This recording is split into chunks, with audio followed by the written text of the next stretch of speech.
Maingay ngayon ang flood control projects na umano'y kinukurakot.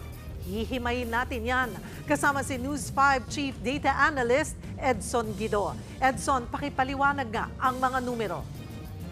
Cheryl, taon-taon tayong binabaha, pero taon-taon din ay bilyon-bilyon ang inilalaan ng gobyerno para masolusyonan ito. Kaya sinabi ni Pangulong Marcos sa kanyang SONA kahapon na may mga flood control projects na palpak, gumuho o guni-guni lang. Oo, may multo. Hindi lang sa kanta ng Cup of Joe, kundi pati sa proyekto ng gobyerno. Noong 2020 ay nasa 90 billion pesos ang flood control project ng DPWH. Dumoble ito sa 182 billion noong 2023 times 2 in 3 years. 244 billion noong 2024 at ngayong 2025 nga ay lagpas 250 billion. Sa loob lang ng 6 na taon ay nasa 1 trillion pesos na ang nagastos o planong gastusin para sa flood control. At ngayon nga 2025 ay nasa halos 1/3 na ng buong operations budget ng DPWH ang inalaan para sa flood control.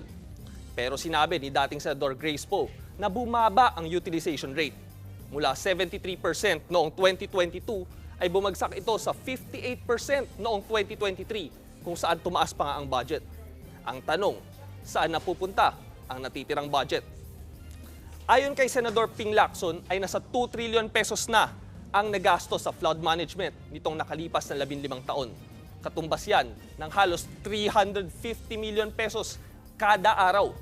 Dagdag pa ni Senador Lacson kung ang isang high-end dredging machine ay nagkakahalagang 285 million pesos, pwede pa tayong bumili ng isa kada araw at meron pa tayong sukli na 65 million para sa maintenance. At kung magpapatuloy ang trend sa mga susunod na taon, ay aabot na nga sa mahigit 1 billion pesos kada araw ang gagastusin sa flood control. Ganon kalaking pera ang pinag-uusapan natin dito. Pero sa kabila ng lahat ng yan, ito ang naging epekto ng pinakahuling bagbaha dulot ng habagat at bagyong Krising, Dante at Emong ayon sa pinakahuling datos ng NDRRMC. 34 ang nasawi. 6 million na mga pamilya ang 1.8 million na pamilya ang apektado at more than 6 million individuals ang equivalent nito. 586 na road sections, 35 na tulay, 15,220 houses ang natamaan. Tinatayang 1.7 billion pesos sa agricultural losses at 7.4 billion pesos ang infrastructure damage. Kaya utos ng Pangulo sa DPWH, ilabas ang listahan ng lahat ng flood control projects sa huling 3 taon. I-review ito, i-evaluate at isa sa publiko. Kailangan talaga nating himayin kung saan napupunta ang mga pondo. Dahil, mga kapatid, habang patuloy na bumabaha sa kalsada, ay patuloy rin bumabaha ang pera para sa flood control.